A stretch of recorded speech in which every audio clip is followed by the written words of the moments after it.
बिस्मिल्लाहिर्रहमानिर्रहीम। Hello and अस्सलाम वालेकुम। हम आज कैनिज़ारोस रिएक्शन के ऊपर बात करेंगे। ये एक इम्पॉर्टेंट नेम्ड रिएक्शन है। इसको नेम्ड रिएक्शन इसलिए बोलते हैं क्योंकि ये एक बंदे के नाम के ऊपर है। तो जितने भी नेम्ड रिएक्शन है वो काफ़ी इम्पोर्टेंट क्वेश्चंस जो है एग्जाम पॉइंट ऑफ व्यू से होते हैं। इनको हम डिफाइन करते हैं सबसे पहले कि कैनिज़ारोस रिएक्शन किसे कहते हैं। ये वो रिएक्शन है जिसमें दो एल्डिहाइड के molecules in presence of base ये डिस्प्रोपोर्शनेशन रिएक्शंस देते हैं। डिस्प्रोपोर्शनेशन रिएक्शन में से शॉर्ट क्वेश्चन बनता है कि डिफाइन करें किसे कहते हैं। तो हम पहले डिस्प्रोपोर्शनेशन रिएक्शन को समझते हैं।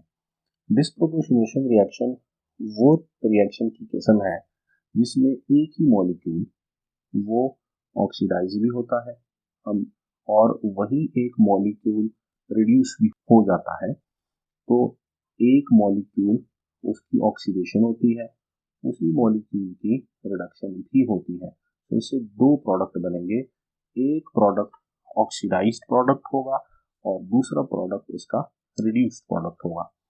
अब अगर हम एल्डिहाइड के हवाले से बात करें तो ये आपकी बात इल्म में होनी चाहिए कि एल्डिहाइड्स जब भी ऑक्सीडाइज्ड होते हैं, मतलब उसको आप ऑक्सीजन की मदद से ऑक्सीडाइज करते हैं तो उससे कॉरेस्पॉन्डिंग कार्बोक्सिलिक एसिड बनता है। कॉरेस्पॉन्डिंग कार्बोक्सिलिक एसिड से मुराद with same number of carbon atoms.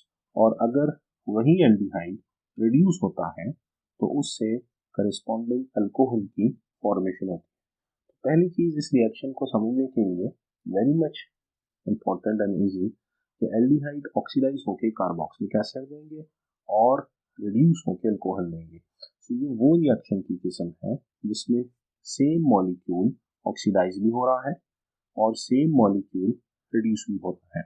सो आपने डिस्प्रोपोर्शनेशन की रिएक्शन की डेफिनेशन लिखनी है और उसके नीचे एक एग्जांपल में आप कोई भी एल्डिहाइड उठा लें और उसको ऑक्सीडाइज करके कार्बोक्सिलिक एसिड बनाएं और उसी को रिड्यूस करके आप अल्कोहल भी बना लें। तो ये डिस्प्रोपोर्शनेशन, ये पहली बात कि इस रिएक्शन में डिस्प्रोपोर्शनेशन होती है। दूसरी बात जो इम्पोर्टेंट आपने याद रखनी है कि जिस तरह हमने एल्डोल में कहा था कि अल्फा हाइड्रोजन होगा तो एल्डोल देगा, यहाँ पर अल्फा नहीं होगा अल्फा हाइड्रोजन। तो मैं एक दफा फिर या दहानी के लिए आपको बता दूं कि जो कार्बन फंक्शनल ग्रुप के साथ लगा होता है उस कार्बन को हम अल्फा कार्बन कहते हैं। तो इस पर्टिकुलर केस में ये अल्फा कार्बन है क्योंकि ये फंक्शनल ग्रुप के साथ लगा है। अब इस कार्बन के साथ जो भी हाइड्रोजन लगा होगा उस हाइड्रोजन को हम अल्फा हाइड्रोजन कहेंगे। अगर ये है तो एल्डोल कंडेंसेशन, अगर ये नहीं है तो फिर कैनिज़ारोस रिएक्शन। बहुत सारी एग्जांपल्स हैं जिसमें अल्फा हाइड्रोजन नहीं होता। सबसे पहली एग्जांपल जो हम एल्डोल में डिस्कस भी कर चुके हैं वो फॉर्मल्डिहाइड है, इसके पास कोई अल्फा हाइड्रोजन नहीं है। दूसरी एग्जांपल बेंज़ल्डिहाइड की है, इसके पास भी कोई अल्फा हाइड्रोजन मौजूद नहीं है क्योंकि अल्फा कार्बन के 4 बॉन्ड्स पूरे हैं तो हाइड्रोजन की जगह नहीं बनती। तीसरी एग्जांपल हम ले सकते हैं ट्राईमिथाइल एसेटल्डिहाइड, इसमें भी अल्फा का हाइड्रोजन मौजूद नहीं है, इसमें अल्फा कार्बन तो है। यानी हम अगर इसको समझें कि ये वाला कार्बन फंक्शनल ग्रुप का कार्बन है और ये कार्बन अल्फा कार्बन है, कोई हाइड्रोजन नहीं है, तो ये कैनिज़ारोस रिएक्शन देगा। जबकि कुछ ऐसे जो हम बात कर चुके हैं पहले भी, जैसे मिसाल के तौर पर अगर हम एसेटल्डिहाइड की बात करते हैं, इसके पास अल्फा हाइड्रोजन मौजूद है तो ये कैनिज़ारोस रिएक्शन नहीं देगा, एल्डोल देगा। अब इसी हवाले से एक एमसीक्यू भी एक्सरसाइज में है कि Cannizzaro's reaction is not given by formaldehyde, बिल्कुल देगा, हम ऊपर बात कर चुके हैं। बेंज़ल्डिहाइड ये भी देगा, बात कर चुके हैं। ट्राईमिथाइल एसेटल्डिहाइड ये वाला ये भी देगा क्योंकि इन तीनों के पास अल्फा हाइड्रोजन नहीं है। एसेटल्डिहाइड ये कैनिज़ारोस रिएक्शन नहीं देगा क्योंकि इसके पास अल्फा हाइड्रोजन है, तो कैनिज़ारोस रिएक्शन नहीं देगा। तो ये दो बातें बड़ी इंपॉर्टेंट है कि ऑक्सीडेशन रिडक्शन, डिस्प्रोपोर्शनेशन और दूसरी अल्फा हाइड्रोजन का ना होना। अब आते हैं इसकी एक्सप्लेनेशन की तरफ कि एल्डिहाइड जिसमें अल्फा हाइड्रोजन नहीं होता वो सोडियम हाइड्रोक्साइड के साथ रूम टेम्परेचर पे रिएक्ट करते हैं, जिससे करस्पॉन्डिंग अल्कोहल और कार्बोक्सिलिक एसिड बनते हैं।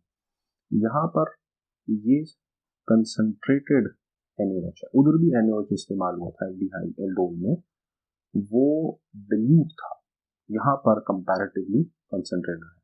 तो डेफिनेशन लिखने के बाद दूसरा काम आपने इसका जनरल रिएक्शन लिखना होगा। तो जनरल रिएक्शन इसका मैं फॉर्मेल्डिहाइड के साथ लिख देता हूँ।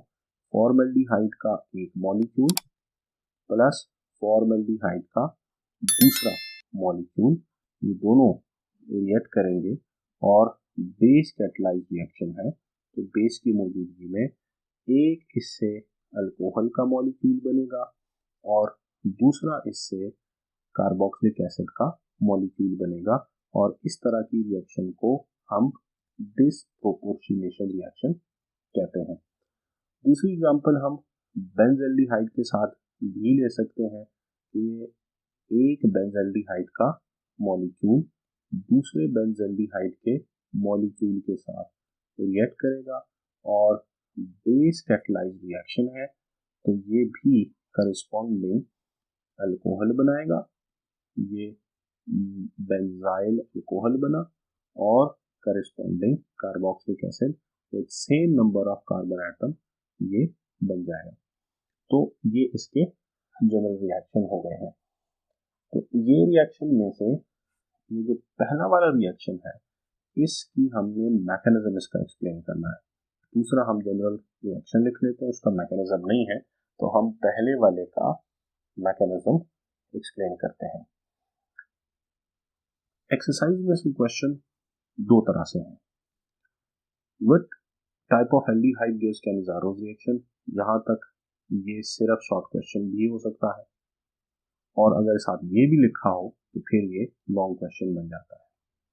मैंने बोला शुरू में कि ऐसे एल्डिहाइड जिनके पास अल्फा हाइड्रोजन नहीं है, नो अल्फा हाइड्रोजन, वो कैनिज़ारोस रिएक्शन देंगे, और उसकी एग्जांपल आपने लिख लेनी है। पहले आपने those aldehyde which do not have alpha hydrogen give Cannizzaro's reaction, फिर आपने एग्जांपल में जो तीन एग्जांपल मैंने ली थी वो अगर पूरा आ जाए फिर आपने साथ ये भी आ जाए, फिर लॉन्ग क्वेश्चन बनता है। How does formaldehyde reacts with concentrated solution of NaOH। अब यहाँ से ये थोड़ा सा ट्रिकी क्वेश्चन, कैसे ट्रिकी क्वेश्चन है कि इसमें पता कैसे चलेगा, तो आपने यहाँ से फॉर्मेल्डिहाइड को देखना है और यहाँ से NaOH को, तो ये कैनिज़ारोस रिएक्शन का ही क्वेश्चन बनता है। तो ये दो क्वेश्चन जो है वो आ सकते हैं और एक्सरसाइज में गिवन है। मैकेनिज्म की तरफ आते हैं। मैकेनिज्म में ये 4 स्टेप में ये मुकम्मल होता है। सबसे पहले बेस अटैक करेगा। बेस हमने शुरू में लिया हुआ है जो कि NaOH है, वो डेफिनेटली आयनाइज होगा और उससे सोडियम आयन और हाइड्रोक्साइड आयन बनेगा। उसके बाद दूसरा स्टेप, पहला स्टेप, ये बेस जो हाइड्रोक्साइड आयन बना है ये अपना काम करेगा और ये प्रोटॉन नहीं निकालेगा इस बार। Let's see what happens. तो पहला स्टेप हम देखते हैं, ये हमारा बेस हुआ और इस बेस ने, ये बेस अब की बार बेस न्यूक्लियोफाइल के तौर पे बिहेवियर शो करेगा। ये पार्शियल पॉजिटिव कार्बन, ये पार्शियल नेगेटिव, तो ये बेस जो है ये अटैक करेगा इस कार्बन के ऊपर और ये बॉन्ड ऊपर शिफ्ट हो जाएगा। तो इससे जो प्रोडक्ट बनेगा, लेट्स सी व्हाट हैपेंस, इससे प्रोडक्ट बनेगा H C, ये O माइनस और H और ये OH नीचे लग गया। ये जो बना है this one is a complex ion, ये कम्प्लेक्स आयन है क्योंकि नेगेटिव है, इसे न्यूक्लियोफाइल भी आप इसे कह सकते हैं। तो ये कम्प्लेक्स एनाइन यहाँ पे बन गया। दूसरा जो स्टेप होगा उसमें हाइड्राइड आयन ट्रांसफर होगा। अब हाइड्राइड आयन को समझना थोड़ा सा इंपॉर्टेंट है। हम हाइड्राइड आयन को समझते हैं। हाइड्रोजन जो है उसके ऊपर या तो पॉजिटिव चार्ज हो सकता है या तो नेगेटिव चार्ज हो सकता है। जब हाइड्रोजन के ऊपर नेगेटिव चार्ज होगा तो इसको हम लोग हाइड्राइड आयन कहते हैं। अगर वो पॉजिटिव है तो प्रोटॉन या हाइड्रोजन आयन कहलाता है। तो यहाँ पे हाइड्राइड आयन से मुराद जो है वो नेगेटिवली चार्ज हाइड्रोजन को कहेंगे। तो दूसरे स्टेप में जो हमारा दूसरा एल्डिहाइड है उसकी हम बात करेंगे कि ये दूसरा एल्डिहाइड है जिसमें अल्फा हाइड्रोजन नहीं है, ठीक है, प्लस उसके साथ HCO माइनस H और ये OH, ठीक हो गया। अब होगा ये हाइड्राइड आयन, ये बॉन्ड वापस इधर शिफ्ट हो गया और ये बॉन्ड इधर आ गया। तो इसके ऊपर जब ये बॉन्ड इधर आ गया तो इस हाइड्रोजन के ऊपर नेगेटिव चार्ज आ गया और ये negative charge hydrogen hydride ion कहलाता है। तो ये पार्शियली पॉजिटिव कार्बन है, ये नेगेटिव है, तो ये नेगेटिव हाइड्रोजन पॉजिटिव कार्बन के पास चला जाएगा और ये बॉन्ड ऊपर शिफ्ट हो जाएगा। तो इससे फिर क्या बनेगा, लेट्स सी व्हाट हैपेंस। इससे बनेगा CH3O माइनस, क्योंकि एक हाइड्रोजन, ये दूसरा हाइड्रोजन और ये तीसरा इसके साथ आ गया और फिर ये double bond into single bond और नेगेटिव चार्ज आ गया। तो इसको हम कहते हैं अल्कोक्साइड आयन या इसको हम कहते हैं मीथॉक्साइड आयन, इसको कहा जाता है। प्लस ये कंपाउंड बना HC डबल बॉन्ड OH में, यानी ये HC, ये डबल बॉन्ड O और ये OH, ये कार्बोक्सिलिक एसिड बन गया। ये फॉर्मिक एसिड या इसे आप मेथनोइक एसिड भी कहते हैं। तीसरा स्टेप प्रोटॉन ट्रांसफर होगा। प्रोटॉन ट्रांसफर क्यों होगा हम उसको भी देख लेते हैं। ये जो मीथॉक्साइड आयन बना है ये CH3O माइनस, ये एक बेस है और बेस हम उसको कहते हैं जो प्रोटॉन एक्सेप्टर होता है। प्लस उसके साथ ये जो कार्बोक्सिलिक एसिड बना है ये एसिड है और एसिड हम उसको कहते हैं जो कि प्रोटॉन डोनर होता है, ये एसिड हो गया। तो ये एसिड प्रोटॉन डोनेट करेगा, बेस एक्सेप्ट करेगा। तो ये जो हाइड्रोजन आयन है ये वाला, ये आ जाएगा इस ऑक्सीजन के पास, तो इससे फॉर्मेशन हो जाएगी CH3OH, अल्कोहल बन जाएगा, प्लस में HC double bond O minus. इस आयन को हम फॉर्मेट आयन कहते हैं। अब ये फॉर्मेट आयन बना, तो आखिरी step HC double bond O minus. अब यहाँ पे हमने देखा कि ये जो Na यहाँ पे आके इसके साथ जुड़ जाएगा प्लस Na प्लस, तो इससे बनेगा HC डबल बॉन्ड O और Na। तो ये हमारा रिएक्शन यहाँ पर आकर मुकम्मल हो गया है। तो हम देखें, एक कार्बोक्सिलिक एसिड बना, उसका सॉल्ट, और दूसरा अल्कोहल बना। और ये बात हम शुरू में भी कह चुके थे कि इस पर्टिकुलर रिएक्शन के अंदर एक बनता है का अल्कोहल और दूसरा कार्बोक्सिलिक एसिड जो कि इसका सॉल्ट है। तो ये दो बातें बड़ी इंपॉर्टेंट है। तो ये 4 स्टेप्स के अंदर हमने ये बात मुकम्मल की, प्रोटॉन आयन ट्रांसफर और कार्बोक्सिलेट का जो सॉल्ट है इसको हम सोडियम फॉर्मेट कहते हैं, ये इसका सॉल्ट हो गया फॉर्मेट।